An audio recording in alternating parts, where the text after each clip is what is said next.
Hello bankers. तो कैसे हैं आप लोग? I hope you are doing well. तो आज इस सेशन के अंदर हम रूरल बैंकिंग के मॉड्यूल ए के एक इम्पॉर्टेंट चैप्टर एग्रीकल्चर इकोनॉमी के बारे में पढ़ने वाले हैं। तो आज का सेशन आपके लिए काफ़ी ज़्यादा इंपॉर्टेंट रहने वाला है।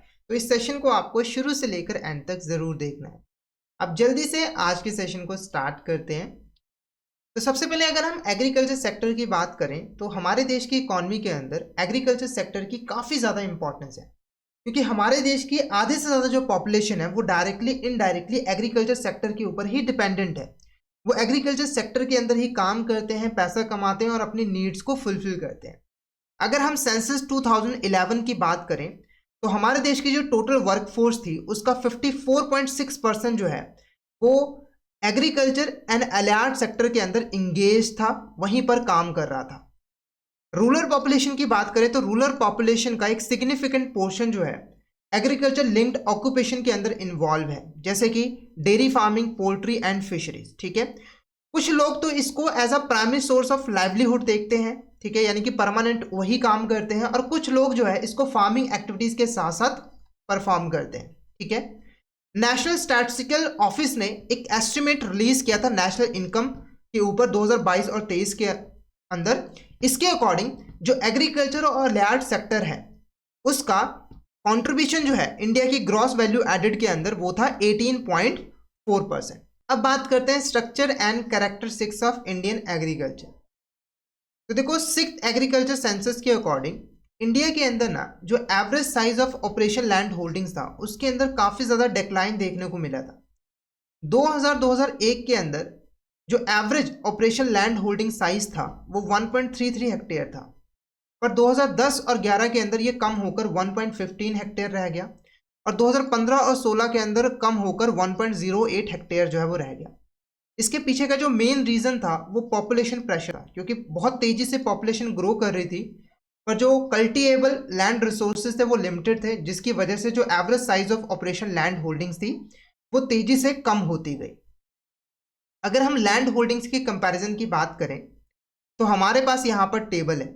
यहाँ पर सबसे पहले साइज ग्रुप दिया हुआ है, ठीक है, यानी कि जो फार्मर्स के ग्रुप्स हैं वो दिए हुए हैं। फिर हमारे पास 2005 और 6, 2010 और 11 और 2015 और 16 का डेटा दिया हुआ है। ठीक है, और सबसे पहले हम बात करेंगे नंबर ऑफ होल्डिंग्स की, और ये थाउजेंड्स के अंदर जो है वो दी हुई है। तो अगर हम मार्जिनल फार्मर्स की बात करें जिनके पास अप टू 1 हेक्टेयर लैंड थी, 2005 और 6 के अंदर जो नंबर ऑफ होल्डिंग्स थी वो 83,694 थी। 2010 और 11 के अंदर बढ़कर 92,826 हो गई, और 2015 और 16 के अंदर बढ़कर 1,02,51 हो गई। फिर स्मॉल फार्मर्स की अगर हम बात करें, इनके पास 1 हेक्टेयर से ज़्यादा लैंड होती है और 2 हेक्टेयर से कम लैंड होती है। ठीक है, तो 2005 और 6 के अंदर 23,930, उसके बाद ये कम होकर 24,779, उसके बाद बढ़कर 25,809 हो गया। उसके बाद सेमी मीडियम की बात करें जिनके पास 2 हेक्टेयर से ज़्यादा लैंड थी पर 4 हेक्टेयर से कम लैंड थी, 2005 और 6 के अंदर 14,127, 2010 और 11 के अंदर कम होकर 13,896, और 2015 और 16 के अंदर बढ़कर 13,993 हो गया। उसके बाद मीडियम अगर हम फार्मर्स की बात करें जिनके पास 4 हेक्टेयर से ज़्यादा लैंड थी पर 10 हेक्टेयर से कम थी, तो नंबर ऑफ होल्डिंग्स की बात करें तो वो 6,375, 2010 और 11 के अंदर कम होकर 5,875, और 2015 और 16 के अंदर फर्दर कम होकर 5,562 रह गया। उसके बाद अगर हम लार्ज फार्मर्स की बात करें जिनके पास 10 हेक्टेयर से ज़्यादा लैंड है, तो पहले ये 1096 था, फिर 972, और फिर लास्ट में कम होकर 839 हो गया। अगर हम टोटल निकालें तो 2005 और 6 के अंदर जो नंबर ऑफ होल्डिंग्स थी वो थी आपकी यहाँ पर 1,29,222, 2010 और 11 के अंदर ये बढ़कर 1,38,348 हो गया, और 2015 और 16 के अंदर ये और बढ़कर 1,46,554 हो गया। अब बात करेंगे यहाँ पर ऑपरेटेड एरिया की, यानी कि कितने एरिया को यहाँ पर ऑपरेट किया जा रहा था, और ये हेक्टेयर्स के अंदर दिया हुआ है, थाउजेंड्स के अंदर। ठीक है, अगर हम मार्जिनल फार्मर्स की बात करें तो जो ऑपरेटेड एरिया था उनका 2005 और 6 के अंदर वो था 33,026 हेक्टेयर। ठीक है, उसके बाद 2010 और 11 की बात करें 35,908, 2015 और 16 की बात करें तो वो 37,923, यानी कि समय के साथ ये बढ़ा है। स्मॉल की बात करें तो यह पहले 33,101, ठीक है, उसके बाद बढ़कर 35,244, फिर उससे बाद बढ़कर 36,151, यानी कि ये भी समय के साथ बढ़ा है। सेमी मीडियम की बात करें तो पहले था 37,898, ठीक है, उसके बाद 37,705, फिर 37,619, यानी कि ये समय के साथ कम हुआ है। मीडियम की बात करें तो 36,583, फिर उसके बाद कम होकर 33,822 और फर्दर कम होकर 31,810 रह गया। लार्ज की बात करें तो पहले था 18,715, फिर कम होकर 16,907, फिर कम होकर 14,314 हो गया। अगर हम टोटल निकालें तो 2005 और 6 के अंदर 1,58,323, फिर उसके बाद ये बढ़कर 1,59,592 हो गया, फिर उससे कम होकर 1,57,817 रह गया। उसके बाद अगर हम एवरेज इन हेक्टेयर की बात करें तो मार्जिनल के केस में ये था 0.38, फिर बढ़कर 0.39, फिर कम होकर 0.38 हो गया। स्मॉल की बात करें 1.38, 2010 और 11 के अंदर 1.42, 2015 और 16 के अंदर 1.40। सेमी मीडियम की बात करें 2.68, 2.71, 2.69, और मीडियम की बात करें 5.74, फिर 5.676 और 5.72, और उसके बाद लास्ट में अगर हम लार्ज की बात करें तो 17.08, 17.38 और 17.07, ठीक है। और अगर हम इसका टोटल निकालें तो 1.23, 1.15 और 1.08, यानी कि एवरेज आप देखोगे तो जो एवरेज है, average size of land holdings, वो कम होता गया। अब बात करेंगे लैंड यूज की, यानी कि इंडिया के अंदर जो लैंड है उसका यूज किस तरीके से यहाँ पर किया जा रहा है। जो वैल्यूज है वो 1000 हेक्टेयर के अंदर दिया गया है, और ये 2017 और 18 का डेटा है, ठीक है। सबसे पहले अगर हम बात करें फॉरेस्ट के लिए कितनी लैंड यूज की जा रही है तो वो है 72,047, ठीक है। उसके बाद नॉन एग्रीकल्चर यूजर्स के लिए जो एरिया यूज किया जा रहा है वो है 27,326। बैरन और अल कल्चरेबल लैंड की बात करें तो वो है आपका 16,992। उसके बाद परमानेंट पैस्चर्स और अदर ग्रेजिंग लैंड्स की बात करें 10,338। कल्चरेबल वाटर्स लैंड की अगर हम बात करें तो वो है 12,287। उसके बाद land under miscellaneous tree crops की बात करें तो 3,167। Follow land other current fellows की बात करें 11,621। करंट फैलो की बात करें 14,809। नेट एरिया सोन की बात करें तो वो है 1,39,181। अगर हम एग्रीकल्चर लैंड निकालना चाहते हैं तो आपको 5, 6, 7, 8, 9 को ऐड करना होगा। जब आप इसको ऐड करोगे तो ये वैल्यू आती है आपकी 1,81,065, ठीक है। कल्टीवेटेड लैंड की बात करें तो उसको निकालने के लिए 8 + 9 करना होगा। Current fallow plus net area sown अगर आप करोगे तो वो आएगा 1,53,991। अगर हम क्रॉपिंग इंटेंसिटी की बात करें तो वो है आपका 143.7%, ठीक है। अब बात करेंगे land use and irrigation in India. तो लैंड को कैसे यूज किया जा रहा है और इरिगेशन कैसे की जा रही है उसके बारे में हम बात करेंगे। सबसे पहले अगर हम टोटल ज्योग्राफिकल एरिया की बात करें तो वो है 329 मिलियन हेक्टेयर्स, जिसमें से एग्रीकल्चर और कल्टीवेटेड लैंड था 1980-81 के अंदर वो था 185.16 मिलियन हेक्टेयर, और 2017 और 18 के अंदर ये कम होकर 181.06 मिलियन हेक्टेयर हो गया।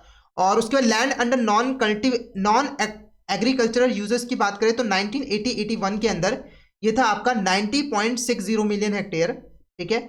और उसके बाद 2017 और 18 के अंदर ये बढ़कर 27.3 मिलियन हेक्टेयर हो गया। उसके बाद यहाँ पर कुछ प्रोग्राम इंप्लीमेंट किए गए थे लैंड कंजर्वेशन के लिए और डेवलपमेंट के लिए, जैसे कि national watershed development project for rainfed areas, फिर soil conversion in catchments for river valley project flood prone river, फिर reclamation and development of alkali acid soils, watershed development project in shifting cultivation areas, integrated watershed management program. उसके बाद अगर हम authority over land और water की बात करें as per constitution, यानी कि लैंड और वाटर के ऊपर अथॉरिटी किसकी है, तो देखो ये स्टेट गवर्नमेंट के अंदर जो है वो आता है, स्टेट गवर्नमेंट के कंट्रोल में ये रहता है, और ये 7 शेड्यूल के अंदर दिया गया है। अगर हम बात करें इंटीग्रेशन विद डेवलपमेंट प्रोग्राम, तो जो लैंड है वो यहाँ पर मनरेगा के साथ इंटीग्रेट करती है, और जो लैंड यूज है उसको इंटीग्रेट किया है मनरेगा के साथ और रूरल डेवलपमेंट स्कीम्स के साथ, ठीक है। टोटल क्रॉप्ड एरिया की बात करें तो वो है 141 मिलियन हेक्टेयर्स। अगर हम इरिगेटेड एरिया की बात करें तो वो 69 मिलियन हेक्टेयर है, जो कि 50% ऑफ ग्रॉस क्रॉप्ड एरिया का है। अल्टीमेट इरिगेशन पोटेंशियल की बात करें तो 140 मिलियन हेक्टेयर है, जिसमें से 76 million hectare from surface water, 64 million hectare from ground water.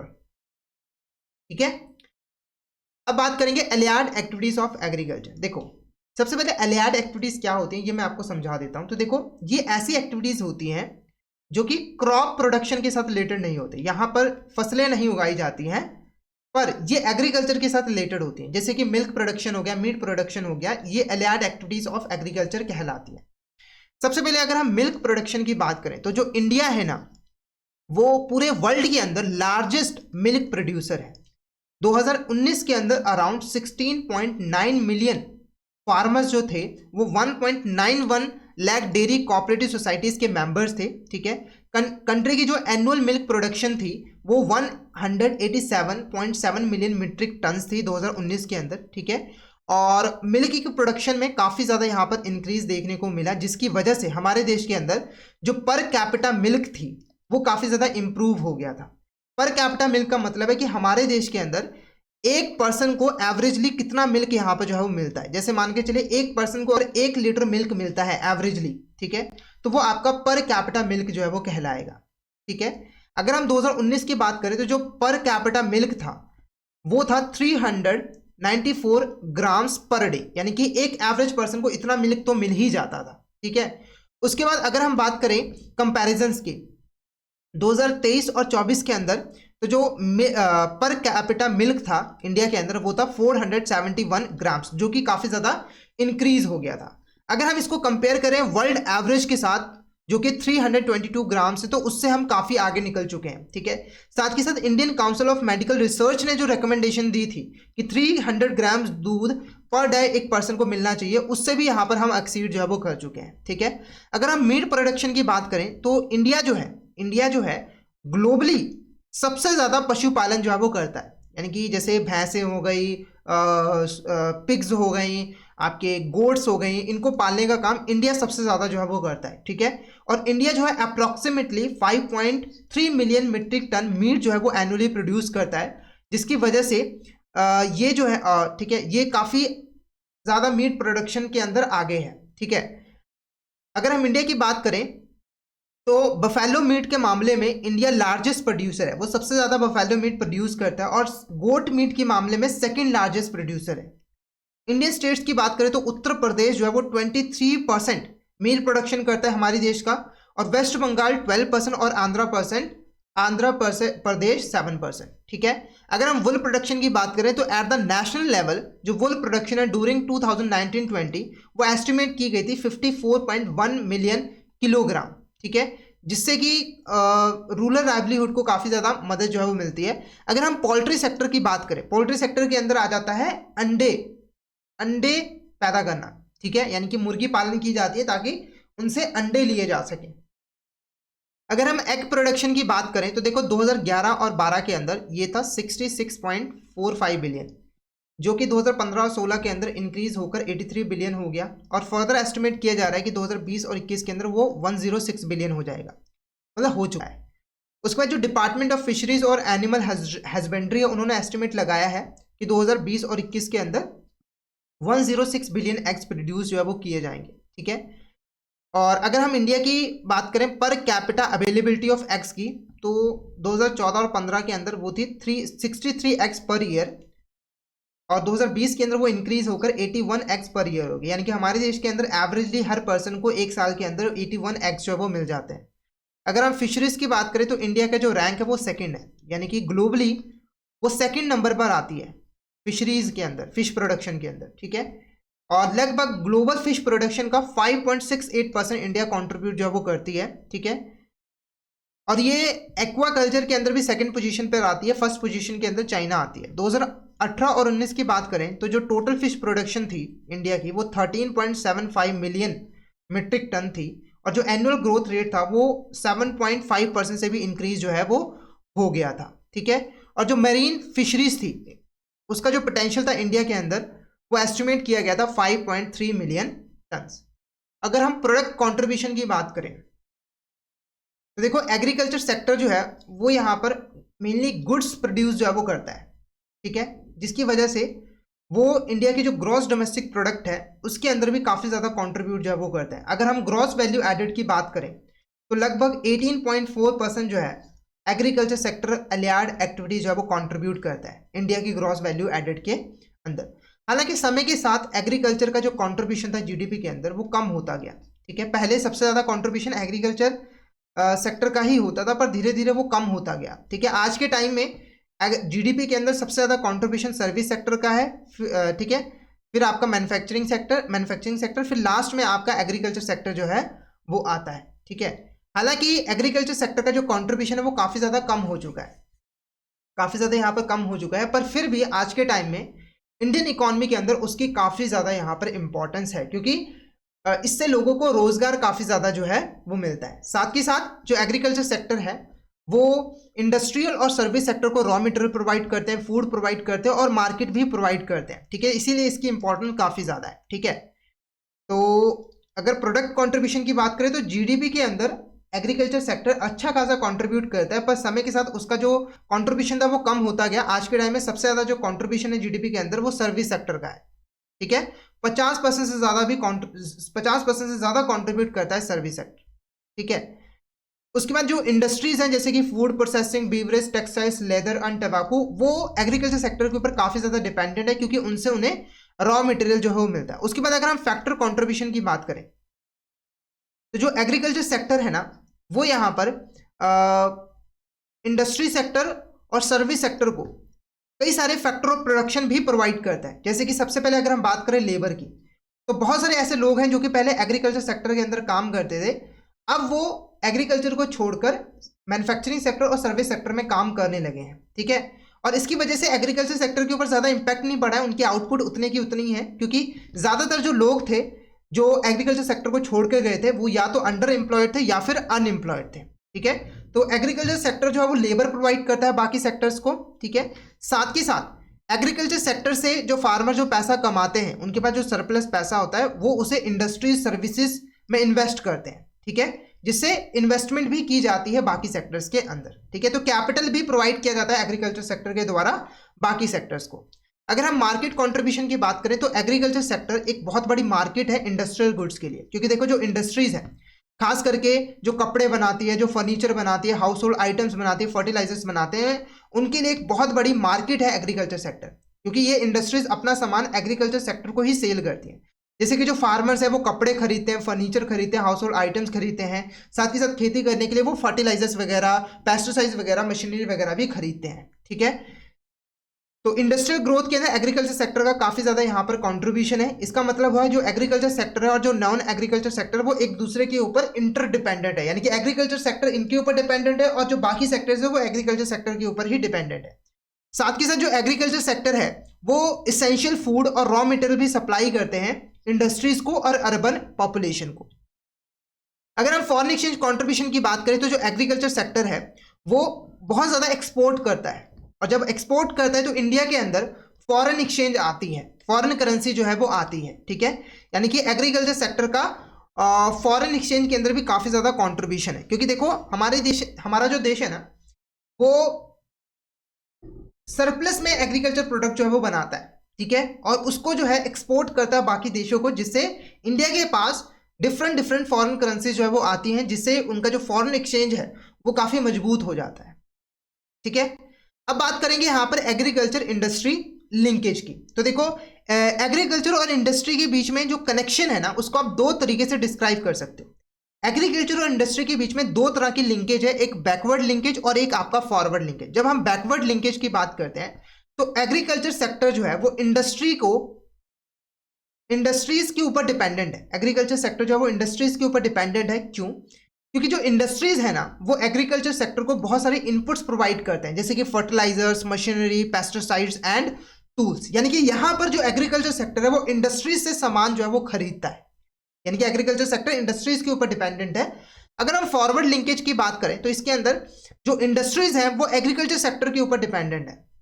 क्यों? क्योंकि देखो एग्रीकल्चर सेक्टर जो है वो यहाँ पर रॉ मटेरियल वगैरह प्रोवाइड करता है इंडस्ट्रीज को, जिसका यूज करके जो इंडस्ट्रीज है वो यहाँ पर फिनिश प्रोडक्ट जो है वो बनाती है। यानी कि जो एग्रीकल्चर सेक्टर है वो भी इनपुट लेता है इंडस्ट्री से, और जो इंडस्ट्रीज है वो भी एग्रीकल्चर से इनपुट वगैरह जो है वो लेती है, ठीक है। अगर एग्रीकल्चर सेक्टर जो है वो इंडस्ट्री से कोई सामान खरीदता है, इनपुट लेता है, रॉ मटेरियल लेता है, तो वो बैकवर्ड लिंकेज हो गया। अगर इंडस्ट्री जो है वो एग्रीकल्चर सेक्टर से कोई रॉ मटेरियल खरीदती है तो वो फॉरवर्ड लिंकेज जो है वो कहलाएगा, ठीक है। अब बात करेंगे इकोनॉमिक डेवलपमेंट के अंदर क्या क्या यहाँ पर इश्यूज जो है वो चल रहे हैं। सबसे पहले बात करें एग्रीकल्चर वर्सेस इंडस्ट्री की, तो देखो जो नॉन एग्रीकल्चर सेक्टर है वहां पर इनकम ज्यादा है, एग्रीकल्चर सेक्टर में इनकम कम है। इसके पीछे के कई सारे रीजंस हैं, जैसे कि सबसे पहले जो एग्रीकल्चर सेक्टर है उसके अंदर जो इनकम है वो फिक्स नहीं है। आपकी फसल कैसी हुई है उसके ऊपर डिपेंड करता है कि आपकी कितनी इनकम होगी। फसल खराब हो गई तो जीरो इनकम, फसल थोड़ी अच्छी हुई है तो इनकम हो जाएगी, ठीक है। अगर बाई चांस बाढ़ वगैरह हो गई, बारिश नहीं हुई, तो आपकी सारी फसल जो है वो खराब हो जाएगी, ठीक है। जिसकी वजह से हमारी जो इकॉनमी है उसके अंदर इंडस्ट्रीज और सर्विस सेक्टर का डोमिनेंट रोल है इकोनॉमिक ग्रोथ के अंदर, ठीक है। हालांकि एग्रीकल्चर सेक्टर जो है वो अभी भी बहुत ज़्यादा इंपॉर्टेंट है क्योंकि उसके अंदर ज़्यादा कैपिटल इन्वेस्ट नहीं की जाती है, साथ के साथ वो लार्ज सेगमेंट ऑफ पॉपुलेशन को एम्प्लॉयमेंट भी प्रोवाइड करता है। उसके बाद स्टेट वर्सेस मार्केट, तो देखो इकोनॉमिक डेवलपमेंट के अंदर स्टेट और मार्केट दोनों का ही इंपॉर्टेंट रोल है और दोनों का कॉम्प्लीमेंट्री रोल है, यानी कि दोनों को साथ में मिलकर काम करना होता है, एक दूसरे की मदद करनी होती है ताकि एक कॉमन गोल को अचीव किया जा सके। जो मार्केट है वो यहाँ पर एफिशिएंटली तभी परफॉर्म कर सकता है अगर जो मैक्रो इकोनॉमिक एनवायरनमेंट है वो स्टेबल हो, जैसे कि टैक्सेस प्रेडिक्टेबल हो, प्राइसेस स्टेबल हो, ठीक है, और गवर्नमेंट फाइनेंस वेल मैनेज्ड हो, ठीक है। अगर दोनों एक साथ काम नहीं करेंगे, अच्छे तरीके से काम नहीं करेंगे, तो मार्केट नहीं चल पाएगी। उसके बाद जो गवर्नमेंट है उसके लिए ज़रूरी है कि वो फेवरेबल पॉलिसी फ्रेमवर्क जो है वो डेवलप करे ताकि मार्केट फंक्शनिंग को सपोर्ट किया जा सके, सस्टेनेबल ग्रोथ को सपोर्ट किया जा सके। उसके बाद इंटरनेशनल ट्रेड की बात करें तो देखो हर कंट्री के सामने एक दिक्कत होती है कि उसे इंपोर्ट सब्स्टिट्यूशन के ऊपर ज़्यादा फोकस करना चाहिए या फिर एक्सपोर्ट प्रमोशन के ऊपर ज़्यादा फोकस करना चाहिए। इंपोर्ट सब्स्टिट्यूशन का मतलब है कि देश जो भी इंपोर्ट कर रहा है उस सामान को वो देश के अंदर ही बना ले ताकि उसे इंपोर्ट करने की जरूरत ना पड़े। एक्सपोर्ट का मतलब होता है कि देश प्रोडक्ट बनाए और दूसरे देश में एक्सपोर्ट करे, सेल करे, ठीक है। तो गवर्नमेंट के पास जो रिसोर्सेज है वो लिमिटेड है, गवर्नमेंट के पास जो रिसोर्सेज है वो लिमिटेड है, या तो वो इंपोर्ट सब्स्टिट्यूशन के ऊपर फोकस करे या फिर एक्सपोर्ट प्रमोशन के ऊपर फोकस करे। तो अगर गवर्नमेंट जो है वो इंपोर्ट सब्स्टिट्यूशन के ऊपर ज़्यादा फोकस करती है तो उससे कंपटीशन कम हो जाता है, क्योंकि जो बाकी देश की जो कंपनीज होती हैं वो हमारे देश के अंदर नहीं आ पाती है, ठीक है, उनका सामान नहीं आ पाता है, जिससे जो देश की कंपनीज होती हैं उनके लिए कुछ कंपटीशन नहीं होता है, तो वो कुछ इंप्रूवमेंट वगैरह करती नहीं है, वो वैसे ही काम करती रहती हैं और फिर ग्रोथ भी कम होती है। तो इसका एक ही उपाय है कि हमें एक्सपोर्ट्स को ज़्यादा से ज़्यादा यहाँ पर प्रमोट करना है, कॉम्पिटिटिवनेस को भी हमें इंक्रीज करना है, ठीक है। अब बात करेंगे रिसोर्सेज इन एग्रीकल्चर। तो एग्रीकल्चर के अंदर रिसोर्सेज कौन कौन से रहते हैं। सबसे पहले आता है लैंड। जब हम लैंड की बात करते हैं तो हमारे दिमाग में ज़मीन आती है, पर जब हम बात करते हैं इकॉनमी की, ठीक है, वहाँ पर लैंड का मतलब होता है वो सभी नेचुरल रिसोर्सेज जिसकी कोई ना कोई इकोनॉमिक वैल्यू है, जिसको हम यूज़ कर रहे हैं प्रोडक्शन के अंदर, जैसे कि soil, water, air, sunlight, forest, ये सारे आपके लैंड के अंदर जो है वो आ जाते हैं, ठीक है। उसके बाद आता है लेबर। तो ह्यूमन एफर्ट जो इन्वॉल्व है एग्रीकल्चर एक्टिविटीज़ के अंदर, जैसे कि जो फार्म लेबर्स हैं, जो फार्मर्स हैं, वो आपका लेबर के अंदर जो है वो आ जाता है, ठीक है। उसके बाद कैपिटल। तो कैपिटल का मतलब क्या है, तो देखो फार्मिंग के अंदर जो भी फंड्स या फिर एसेट्स का यूज़ किया जा रहा है, जैसे कि लाइफ स्टॉक के अंदर जो इन्वेस्टमेंट की हुई है, मशीनरी के अंदर जो इन्वेस्टमेंट की हुई है, बिल्डिंग के अंदर जो इन्वेस्टमेंट की हुई है, वो कैपिटल के अंदर आ जाता है। उसके बाद आता है आपका एंटरप्रेन्योरशिप, जिसको हम मैनेजमेंट के नाम से भी जानते हैं।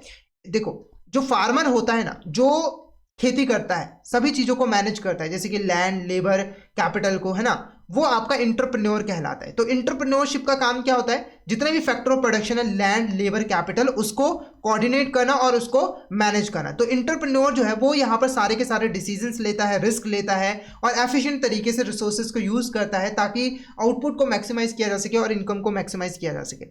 अब बात करेंगे टेक्नोलॉजिकल चेंज इन एग्रीकल्चर। जब एग्रीकल्चर में टेक्नोलॉजिकल चेंज होता है तो उसका क्या इम्पैक्ट पड़ता है एग्रीकल्चर के ऊपर, ठीक है। हमारे देश के अंदर भी काफ़ी ज़्यादा टेक्नोलॉजिकल चेंज जो है वो हुआ है। सबसे पहले अगर हम बात करें मैक्रो लेवल इम्पैक्ट की, ठीक है, यानी कि पूरी इकॉनमी के ऊपर क्या इम्पैक्ट जो है वो पड़ा है, ठीक है। तो सबसे पहले जो फूड सप्लाई है वो इंक्रीज हो गई है, क्योंकि जब आप एडवांस फार्मिंग टेक्नोलॉजीज का यूज़ करते हो तो एग्रीकल्चर प्रोडक्टिविटी इंक्रीज होते हैं, जिससे जो फूड सप्लाई है वो बढ़ जाती है। सप्लाई बढ़ने की वजह से जो फूड के प्राइसेस होते हैं वो कम हो जाते हैं, जिससे कंज्यूमर कम दाम पर सामान खरीद पाते हैं, अपने नीड्स को फुलफिल कर पाते हैं, और साथ ही साथ जो फूड स्कार्सिटी की जो प्रॉब्लम थी वो भी खत्म हो जाती है। फिर आता है आपका लेबर रीएलोकेशन, ठीक है।